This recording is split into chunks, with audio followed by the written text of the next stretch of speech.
መጀመሪያ በውስጡ ስላሉት አንኳር ጉዳዮች ከመጨነቅ በፊት የቶፒኩን አጠቃላይ ጽንሰ ሐሳብ መረዳትን ማስቀደም ይመከራል። መሰረታዊ ጭብጡንና የቶፒኩን ዋና ከርካሪ ከመሰረትን በኋላ ጠለቅ ወዳሉ አስረጃዎች ወይም ዲቴይልስ ቀጥለን በመግባት የቶፒኩ ከርካሪ ነፍስ እንዲዘራና የተሟላ እንዲሆን ማድረግ ይቻላል። ይህን በቀላሉ ለመረዳት ይቻላል። አንድን ቶፒክ ስናነብ መጀመሪያ ገረፍ ካደረግን በኋላና አጠቃላይ ግንዛቤ ከጨበጥን በኋላ ነው ወደ ዝርዝር ጉዳዩ የምናመራው። የመጽሐፎችን አጻጻፍ ተመልክታችሁም ከሆነ ከአጠቃላይ አስረጅነት ወደ ዝርዝር ጉዳይ ነው የሚያመሩት። በመሆኑ በቅድሚያ የቶፒኩን መሰረታዊ አንኳር ጉዳይ ካወጣንና ከቀረጽን በኋላ ዝርዝር ጉዳዮቹን እያመጡ በጎደለ የመሙላት ስልት የትውስታና የግንዛቤ ብቃትን ያዳብራል። 9ኛ ትርጉምን ከገሃዱ ዓለም ጋር አስተሳስር ሚኒንግ አሶሲዬሽን። ትምህርት እየተማርን ባለንበት ወቅት የሚሰጠንን አዲስ መረጃ ካሁን ቀደም ካለን አተያይ ጋር የማስተሳሰር ባህሪ ያለን።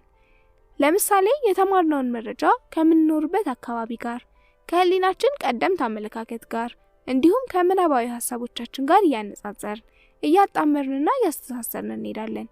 ለምሳሌ ቁልፍ ረስተን ከሆነ ቁልፉን ጠረጴዛ ላይ ወይም ቦርሳ ውስጥ እንዴት እንዳስቀመጥን በማውጠንጠን የት እንደረሳ ነው ቦታውን እንደርስበታለን። ይህ ነው እንግዲህ ማስተሳሰር። የቁልፉን አቀማመጥ ለማስታወስ አካባቢያዊ ትውስታን ተመርኮዝን ማለት ነው። እና አንድ ተማሪም ሲያጠና በዚህ መልክ ለማስታወስ ሆን ብሎ መረጃውን ማስተሳሰር ይኖርበታል። ለማስታወስ ሲፈልግም መረጃውን ከምን ጋር እንዳስተሳሰረው በማጤን ሊያስታውሰው ይችላል። ማለትም ህሊናዊ ቅኝትን ተጠቀም ማለት ነው። በተጠናው አዲስ ጽንሰ ሐሳብ ዙሪያ የበለጠ ጥልቅ የሆነ ትውስታን በመፍጠር መረጃውን ትርጉም ባለው መልኩ ከራስ ጋር ማያያዝ ነው። ለምሳሌ እንዳንተ አመለካከት መረጃው ምን ትርጉምና ምን ጠቀሜታ እንደሚሰጥህ ከህይወትህ ጋር፣ ከስራ ልምድህ ጋር፣ ከወደፊት እቅድና አተያይህ ጋር የሚኖረው ተያያዥነት አጤነ ተመልክተው። 10ኛ ምድባዊ የትውስታ ስልት ወይም ግሩፒንግ። ተመሳሳይ ከለር ያላቸው ወፎች በአንድ ላይ ይጓዛሉ እንደሚባለው ተመሳሳይ ጽንሰ ሐሳብ ያላቸው ዝርዝሮችን በየምድብ ማስቀመጡ በቀላሉና አንድ ላይ እንዲታወሱ ያደርጋቸዋል። የሚያመሳስላቸውን ባህሪ መፍጠር የተማሪው ፍላጎት ነው። ለምሳሌ እነዚህን የስፖርት አይነቶች እንመልከት። የበረዶ ሸርተቴ፣ ቅርጫት ኳስ፣ ቴኒስ፣ የርቀት ዝላይ፣ 100 ሜትር ሩጫ፣ የበረዶ ዝላይ፣ ቤዝቦል፣ ክሪኬት፣ ቮሊቦል፣ ሶከር። በዚህ ዝርዝር መልክ የተቀመጡ ነገሮች በደፈናው ማስታወስ ይቸግራል። ነገር ግን የሚዛመዱበትን መንገድ በመምረጥ በምድብ መክፈል አቋራጭ መንገድ ይሆናል። መክፈያ መንገዶቹ በእንዲህ መልኩ ሊቀመጡ ይችላሉ። የክረምት ስፖርቶች፣ የፊልድ ስፖርቶች፣ የኳስ ስፖርቶች። ከዚያም የስፖርት ዝርዝሮች በሚመስሏቸው ምድቦች ውስጥ በማስገባት ማስታወስ ብልህነት ይሆናል። እነዚህን ዝርዝር ስፖርቶች ሌላ ዘዴ በመፈለግም በምድብ ውስጥ እንዲታቀፉ ማድረግ ይቻላል። ለምሳሌ የግል ስፖርቶች፣ የግሩፕ ስፖርቶች፣ የምትወዳቸው የስፖርት አይነቶች፣ የምትጠላቸው ስፖርቶች ወይም ብዙ ወጪ የሚጠይቁ ስፖርቶች፣ ወጪ የማይጠይቁ ስፖርቶች ወዘተ። እናም እንዲህ መሰል ዝርዝር ጉዳዮችን ስታጠና ይህን ስልት መጠቀም የሚጠቅም ሲሆን ምናልባትም ዝርዝሮቹ በባህሪያቸው የማይመደቡ አይነት ከሆኑብህ የራስህን ስልት ፈጥረህ የምድብ ስም በማውጣት ለትውስታ ልታዘጋጃቸው ትችላለህ። 11ኛ የምስላዊ ትስስሮች ቴክኒክ ወይም ቪቪድ አሶሲዬሽንስ። ስለ ትስስራዊ የትውስታ አጠቃቀም ከላይ የተገለጸ ቢሆንም ይህን ለየት የሚያደርገው ነገር የመረጃውን ትርጉም ወደ ምስል በመቀየር መካሄዱ ነው። አዲስ መረጃን ሆን ብለህ ከምታውቀው አንዳች ምናባዊ ምስል ወይም ሙዚቃ ወይም ሌላ ትዕይንት ጋር አገናኘው። ይህ በራሱ አግራሞትን ወይም አስቂኝን ነገር ስለሚፈጥር በቀላሉ እንዲታወስ ያደርገዋል። አንዳንድ ሰዎች ስምን እንዲህ ሊያስታውሱ ይችላሉ። ለምሳሌ ቀለሙ ከበደ የተባለውን ሰው ስም ለማስታወስ ሰውየውን በተለያዩ ቀለማት አሸብርቆ ማየት ወይም ቀለም ሲቀባም አድርጎ መቅረጽ ሊሆን ይችላል። ትምህርታዊ መረጃንም በዚህ መልክ አስተሳስሮ ማስታወስ ይቻላል። ይህን የበለጠ በቀላሉ ለመለማመድ የክፍል ጓደኞቻችሁን ስም በመውሰድ ወደ ምስላዊ ትስስሮች ለመቀየር ሞክሩ። ከዚያም ለትምህርታዊ መረጃ ትውስታም በቀላሉ እንድትጠቀሙበት ያግዛችኋል። 12ኛ ምስላዊ ንድፈ ሐሳብን ተጠቀም ወይም ቪዥዋል ሜሞሪ። የተለያዩ መጽሐፍት የተለያዩ አቀራረብ አላቸው። በብዙ ተማሪዎች ዘንድ የሚወደዱት ግን በስድ ጽሑፍ መልክ ተጠቅጥቀው የተጻፉት ሳይሆን የተለያዩ አስረጅ መግለጫዎች የያዙ ናቸው።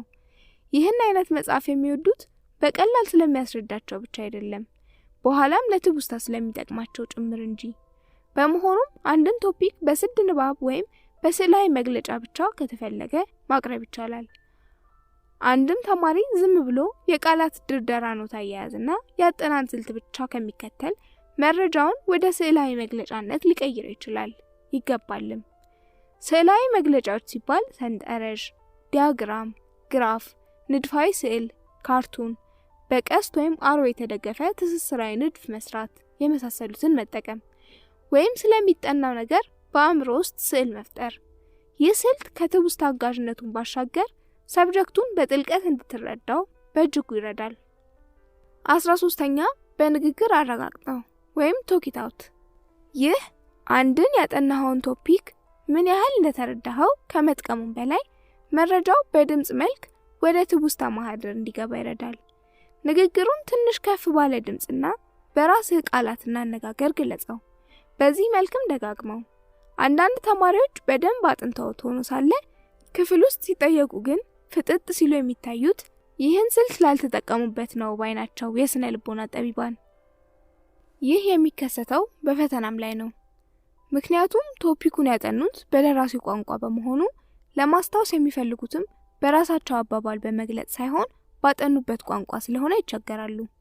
ስለዚህም የጥያቄ መልሶች፣ የቃላት ትርጉሞችን ወይም ዴፊኒሽን፣ የቶፒኩን ጥቅል ሐሳብ ወደ ድምጻዊ ንግግር ቀይረው እንዲህ ሳነበንብ ያየኝ ሰው ምን ይለኛል ማለት ይቅር፣ ሰው ምን የሚልህ ስትወድቅ ነው። ይህ ዘዴ ለትውስታ ብቻ ሳይሆን የጥናት ብቃት ማረጋገጫም ጭምር ነው። ለምሳሌ ይህን እያደረክ ወይም እያነበነብክ የምትርበተበት ከሆነ መጽሐፍና ደብተር ተመልሰህ ለማየት ከሞከርክ፣ ግልጽ የሆነ የጥያቄ መልስ መስጠት ካልቻልክ፣ ሐሳብህም ከተቆራረጠ ገና ይቀርሃልና ተመልሰህ በደንብ አጥና። ከዚህ ጋር የሚቀራረበው ሌላው ዘዴ ከጓደኛ ጋር እየተጠያየቁ ማጥናት ሲሆን፣ ይህም ስልት አንዱ ያላወቀውን መረጃ ከሌላው በማሟላት ተጨማሪ የመረጃ ጥንቅር እንዲኖር ያግዛል። 14ኛ ምናባዊ አስተማሪ ሁን፣ ቨርቹዋል ቲቸር። ሌላው የአንድን ቶፒክ የማስታወስ ብቃትን ብቻ ሳይሆን አረዳድንም የሚያጠናክረው ዘዴ ራስን እንዳስተማሪ ወክሎ በሆነ ርዕስ ዙሪያ ማስተማር ነው። አንድ ባዶ ክፍል ምረጥና ተማሪዎችን በምናብህ ፈጥረህ የአንተን ትምህርት እንደሚጠብቁ አስብ። ተማሪዎች ካንተ ብዙ እንደሚጠብቁ አስብ። ስለዚህም የተለያዩ አስረጅ ስልቶችን በመጠቀምና በተመረጠ ርዕስ ዙሪያ ከተለያዩ ቦታዎች የተቀናጁ ሐሳቦችን በማቀናበር ቅደም ተከተል በሆነ መልኩ ለማስተማር ተዘጋጅ። ተማሪዎቹ ላይገባቸው ከቻለ ጥያቄ ሊጠይቁህ እንደሚችሉ በመገንዘብም በጉዳዩ ዙሪያ ሰፋ ያለና የጠለቀ ግንዛቤ ሊኖርህ እንደሚገባ ተረዳ። በዚህ መልክም ተማሪዎቹን በህሊና ስለህ ድምጽህን ከፍ አድርገህ ማስተማርህን ቀጥል። በዚህ ሂደት ውስጥ አንዳንዴ መረጃ ወይም ሐሳብ ሊያጥርህ ይችላል። ዓላማውም ይህን ችግር ለማወቅ ነውና ከፈተና በፊት እንድታሟላው እድሉን ይሰጣል። ትውስታም የተጨበጨበለት ይሆናል። 15ኛ የአንጎልን የጊዜ ትውስታ ስልት መጠቀም ወይም ብሬን ሪትም። ሊቃውንት አንጎላችን መረጃዎችን እንዴት ቢማርና ቢከልስ የመረዳትና የማስታወስ ብቃት እንደሚኖረው ባደረጉት ጥናት መሰረት ውጤታማ ናቸው ያሏቸውን የጊዜ ሰሌዳዎች አቅርበዋል። እንደሚታወቀው አንድን ሳብጀክት በሚገባ አውቀነዋል ለማለት ሊሟሉ የሚገባቸው ሁለት መሰረታዊ ሀቆች ስለ ሰብጀክቱ መረዳት ስንችልና የተረዳነውን ነገር ማስታወስ ስንችል ነው። መረዳት ሲደመር ማስታወስ የተሟላ እውቀት ይሆናል ነውና ስለተረዳነው ብቻ በተግባር እውቀቱን መጠቀም አንችልም። ስለሸመደድነው ብቻ ተረዳነው ማለት አይደለም። በመሆኑም ሁለቱን የእውቀት ብቃት ማረጋገጫዎች አንጎላችን ያሰርጻቸው ዘንድ ምሁራን ጥናትን ከጊዜ ሰሌዳ ጋር እንደሚከተለው አቀናብረውታል። ህግ 1 በዋዜማው። አንድን ቶፒክ በአስተማሪ ከመማርህ አንድ ቀን ቀደም ብለህ አንብበው። የከበዱህንና ግራ ያጋቡህን ጥያቄዎችን ይዘህ ወደ ክፍል አምራ። ህግ 2 ወዲያው። በክፍል ውስጥ ስትማር ሙሉ ትኩረት አድርግ፣ ተሳተፍ፣ ካልገባህም ጠይቅ። ከክፍል ከወጣህ 10 ደቂቃ በኋላ የተማርከውን ቶፒክ ለ2 ሰዓታት አጥናው። ኖት አውጣ፣ የማስታወሻ ዘዴዎችን ተጠቀም። ህግ 3 በማግስቱ። ይህን ቶፒክ እንደገና ከአንድ ቀን በኋላ ከልሰው። ህግ 4 በሳምንቱ። ከአንድ ሳምንት በኋላ ድገመው። ህግ 5 በወሩ። ከአንድ ወር በኋላ አሁንም ከልሰህ አጥናው። ህግ 6 በመንፈቁ። ከ6 ወር በኋላ እንደገና ከልሰው። ይህ ሳይንሳዊ ስልት ለተሟላ እውቀት፣ ግንዛቤና ትውስታ እጅግ ተመራጭ ነው። ከእነዚህ የተጠኑ ህጎች ውጭ የሚያጠኑትን ተማሪዎች ታዲያ በዚሁ አጋጣሚ በህግ አምላክ ማለትን ወድጃለሁ። ይህን ስልት ተግባራዊ ለማድረግ ለእያንዳንዱ ሌክቸር የራሱን የጊዜ ሰሌዳ አውጣና ተጠቀም። ምርቃት። በምንም አይነት መልኩ በአንድ ቁጭታ ከ1 ሰዓት በላይ አንድ ነገር አታጥና። በመሃል የ10 ደቂቃ እረፍት ማድረግ ይኖርብሃል። ማለትም በየሰዓቱ የ10 ደቂቃ የህሊና እረፍት ወይም መዝናናትን አድርግ። ይህ በትውስታ ስልት ላይ ያተኮረ ሌላው የምርምር ውጤት ነው። የዝርዝር መረጃዎች 10 የትውስታ ጥበባት።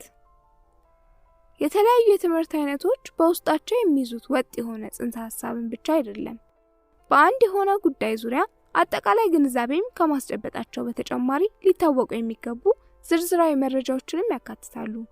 ለምሳሌ በአንድ የጂኦግራፊ ትምህርት ውስጥ ስለ አህጉራት አፈጣጠር የሚያወሳ ቶፒክ ቢኖር ከዚህ የአፈጣጠር ጽንሰ ሐሳብ በመቀጠል የ7ቱን አህጉራት ስም ዝርዝር ሊጠቅስ ይችላል። ስለሆነም ጽንሰ ሐሳቡን ወይም ኮንሰፕት መረዳት ብቻ ሳይሆን ዝርዝር አህጉራቱንም ቢያንስ በስም መለየት ግድ ይሆናል ማለት ነው። ጽንሰ ሐሳቡን የማስታወስ ጥበቦች ከላይ የተገለጹ ሲሆን ዝርዝራዊ መረጃዎችን ለማስታወስ ደግሞ የሚከተሉትን ስልቶች መጠቀም ይቻላል። እዚህ ጋር ማስታወስ ያለብን አንድን ሰፊ ጽንሰ ሐሳብም በንዑስ ርዕስ እየከፈልን ወደ ዝርዝር መረጃ በመለወጥና ዝርዝሩንም በማስታወስ ጠቅላላ ቶፒኩን ጠርዘን እንድናስታውስበትን ስልቶቹ ይጠቅማሉ። አንደኛ፣ ዝርዝሮችን ወደ አረፍተ ነገር ቀይር ወይም አክሮስቲክስ። 8 ዓመታትን ያሳለፍኩት ከየትኛውም የትምህርት ዘርፍ በላቀ ሁኔታ የትውስታ አቅምን በሚጠይቀው የሕክምና ትምህርት ነው። ሁላችንም የሁለተኛ ደረጃ የባዮሎጂና ኬሚስትሪ ኮርሶቻችን ላይ ልብ ያላልነው ፈታኝ የማስታወስ ስራ በሕክምና ትምህርት ላይ በብዙ እጥፍ ከብዶና ተወሳስቦ ይገኛል። ከመጀመሪያው ዓመት የመሰረታዊ ኮርሶች እስከ መጨረሻዎቹ ዋና ዋና የሕክምና ትምህርቶች ድረስ ቢቻል እስከ መጨረሻው መታወስ ያለባቸውን አላፋት ባዕድና አስቸጋሪ ቃላትን መሸምደድ ግድ ይላል። ታዲያ እንደማንኛውም የሕክምና ተማሪ ይህንን ፈታኝ ስራ ለመቋቋም የተለያዩ ዘዴዎችን መጠቀም ነበረብኝ። በእኔና በሌሎች ጓደኞቼ ተመራጭ የነበረው መንገድ ምህጻረ ቃል ለመፍጠር መሞከር አንዱ ነበር። እነዚህን ፊደላት በመጠቀም የራሳችንን ፊደላት እንፈጥርና ትርጉም ያለው ሐረግ ወይም አረፍተ ነገር እንሰራ ነበር። እነዚህ ዘዴዎች ምን ያህል ልፋትን ቀናሽና ትውስታን አጠናካሪ እንደሆኑ ምስክርነታቸውን ከሚሰጡ ተማሪዎች ወገን ጠቃለላለሁ። የዓመታት ባለውለታዎቼ ናቸውና። እነዚህን ምህጻረ ቃላት ለመጠቀም ቋሚ የሆነ ህግ የለም። የትኛውም ተማሪ ለማስታወስ ይቀሉኛል ያላቸውን መሰል ምህጻረ ቃላት ወይም በመጀመሪያ ፊደላት የተቀናበሩ ሐረጎችን መጠቀም ይችላል። ይህን ዘዴ ስንጠቀም ግን የሚከተሉትን ነጥቦች ልብ ማለት መልካም ነው። ሀ ምህጻረ ቃላቶች በተቻለ መጠን በቀላሉ ሊታወሱ የሚችሉ መሆን አለባቸው። አንዳንዴ ተማሪዎች የሚጠቀሙባቸው ምህጻረ ቃላት ከራሳቸው መታወስ ካለባቸው ዝርዝሮች ይበልጥ አስቸጋሪ ሆኑና ፈተናን ያባብሳሉ። የመታወስ እድላቸውም ያነሰ ይሆናል። ይህ አይነቱ መንገድ አያዋጣም። የዚህ ዘዴ ዓላማ ብዙ ሳንለፋ የሚፈለገውን ነገር ለማስታወስ እንደሆነ መዘንጋት የለበትም። የምንጠቀምባቸው ምህጻረ ቃላት ብዛት ውስን መሆን አለባቸው። እንዳለ ወይም ምህጻረ ቃላትን ሳንጠቀም ለማስታወስ አዳጋጅ ያልሆኑ ነገሮች ላይ ይህን ዘዴ መጠቀም አስፈላጊ አይደለም። ይህ ዘዴ ይበልጥ አንገብጋቢ የሚሆነው በርከት ያሉና ቅደም ተከተላቸው መታወስ ያለበት ዝርዝሮች ሲገጥመን ነው። ለእያንዳንዱ ጥናት ክፍል ምህጻረ ቃላትን እንጠቀም ካልን ግን የጥናቱ መጨረሻ ላይ ቁጥራቸው የበዛ ምህጻረ ቃላትን እያጠራቀምን እነሱን ማስታወስ በራሱ አዳጋች ስራ ሊሆንብን ይችላል። መፍትሄው ከችግሩ ባሰ እንደማለት ነው። ሐመርሃ ዝርዝሮች በምህጻረ ቃል ተያዙ ማለት በቃ አይረሱም ማለት እንዳልሆነ መታወቅ አለበት። ምህጻረ ቃላቱን ከዝርዝሮቹ ጋር እያመሳከርን ደጋግሞ ማሰላሰል ወይም ሪሳይቲንግ አስፈላጊያችን ነው። ያለበለዚያ ምህጻረ ቃሉን ብቻ አስታውሰን ዝርዝሩን መተንተን ግን ሊሳነን ይችላል። እንግዲህ እነዚህን ነጥቦች ልብ እያሉ በራስ መንገድ የማስታወሻ ምህጻረ ቃላትን ማዘጋጀት ይቻላል። እነዚህ ቃላት በተለይ እንደ ባዮሎጂ፣ ሂስትሪ፣ ሕክምና፣ ኬሚስትሪ፣ ሲቪክስ ለመሳሰሉት ትምህርቶች ጥናት ትልቅ እገዛ ሊያደርጉ ይችላሉ። ምሳሌዎችን እኔ 9ኙን ፕላኔት በቅደም ተከተላቸው ለማስታወስ የፈለገ ተማሪ የሚከተለውን አረፍተ ነገር ውስጥ ያሉ ቃላትን የመጀመሪያ ፊደላት ከፕላኔቶቹ ስሞች ጋር አመሳክሮ ቢያስታውስ አስፈላጊ በሆነ ሰዓት የፕላኔቶቹን ዝርዝር ቃል በቃል ከማስታወስ ይልቅ አረፍተ ነገሩን ማስታወስ እንደሚቀለው ልብ እንላለን። ሜሪስ ቫዮሌት አይስ ሜክ ጆን ስቴይ አፕ ናይትስ ፖንደሪንግ።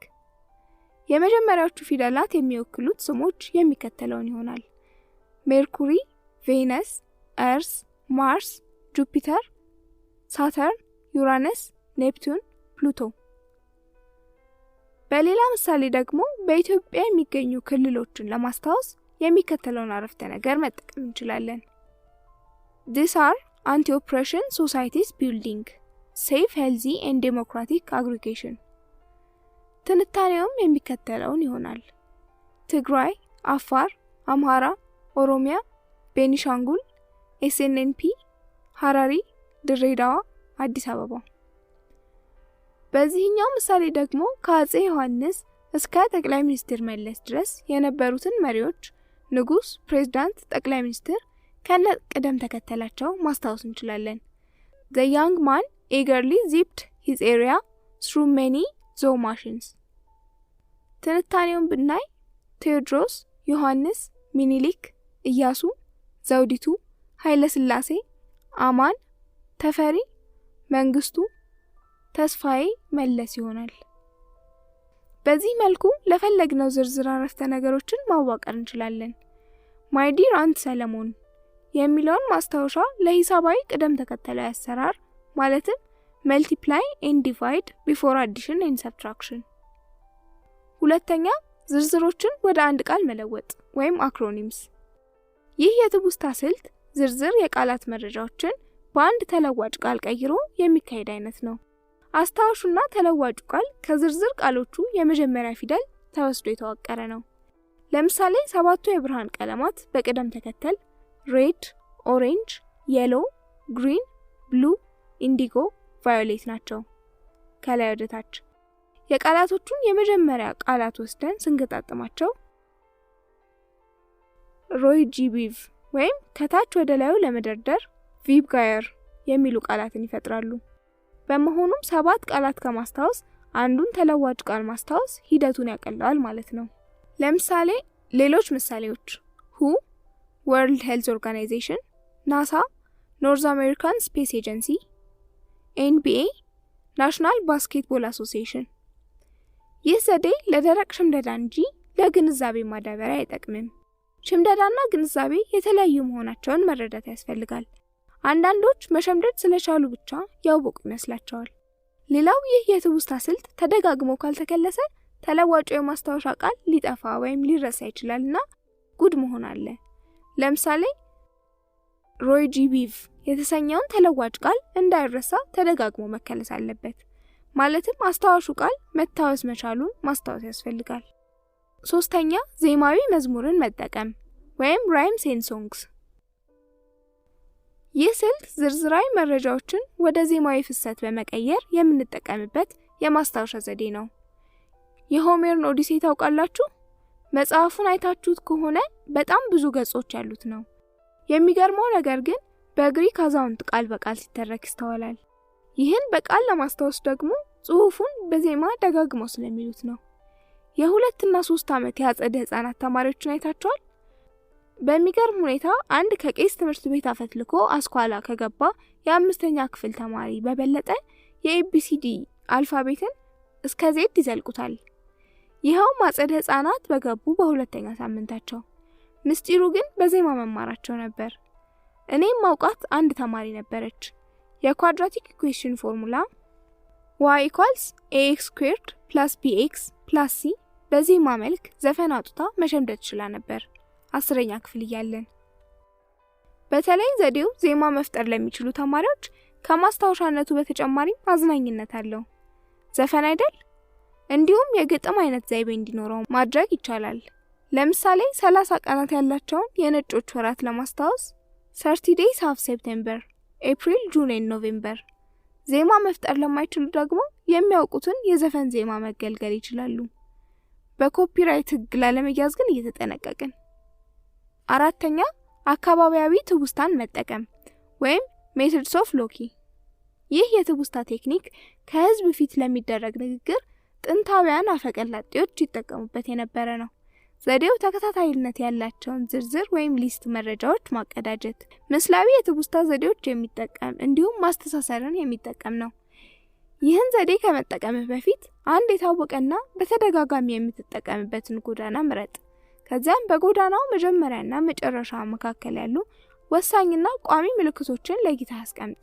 ዓላማው ለማስታወስ የምትፈልጋቸውን ዝርዝር መረጃዎች በእነዚህ በተመረጡ ዋና ዋና የጎዳናው ምልክቶች ጋር ትርጉማዊ ተያያዥነት እንዲኖራቸው ማድረግ ነው። ይህን ትስስር አንዴ ከፈጠርክ በኋላ ዝርዝር መረጃዎቹን ለማስታወስ ስትፈልግ በህሊና ራስህን በጎዳናው ላይ እየሄድክ ማየት ነው። እንዲህም ስታደርግ ዋና ዋና የጎዳናው ምልክቶችን ታገኛለህ። ምልክቶቹንም ስታገኝ ከነሱ ጋር የተሳሰሩትን መረጃዎች በቀላሉ ታስታውሳቸዋለህ ማለት ነው። ለምሳሌ ብዙ ጊዜ የምትጠቀምበት ጎዳና ከቤት ወደ ትምህርት ቤት የምትጓዝበት ሊሆን ይችላል። በዚህ ጎዳና ላይ ከቤት ቀጥሎ የአውቶቡስ ፌርማታ ይኖራል እንበል። ከዚያም ቀጥሎ አንድ የታወቀ ወይም ትልቅ ሆቴል ታገኛለህ እንበል። በመቀጠል ትልቅ የዋርካ ዛፍ ይገኛል። ከዚያም ቀጥሎ ሐውልት እያልክ በመጨረሻ ትምህርት ቤት ትደርሳለህ። አሁን የጎዳናዎቹን ወሳኝ ምልክቶችን እንጥቀስ። መኖሪያ ቤት፣ የአውቶቡስ ፌርማታ፣ ሆቴል፣ ዋርካ ዛፍ፣ ሐውልትና ትምህርት ቤት ናቸው። ማስታወስ የምትፈልጋቸውን ነገሮች የሚከተሉት ናቸው እንበል። ብርቱካን፣ ጋሪ፣ ሚስማር፣ ልብስ፣ ኳስና ጫማ። ቀጣዩ ስራ ዝርዝሮቹን መረጃዎች ከጎዳናው ምልክቶች ጋር አንዳች ትርጉማዊ ትስስሮች እንዲኖራቸው አድርገን ማያያዝ ነው። ለምሳሌ ጠዋት ከቤት ስትወጣ በር ላይ የብርቱካን ልጣጭ አንሸራቶ ወደቅ።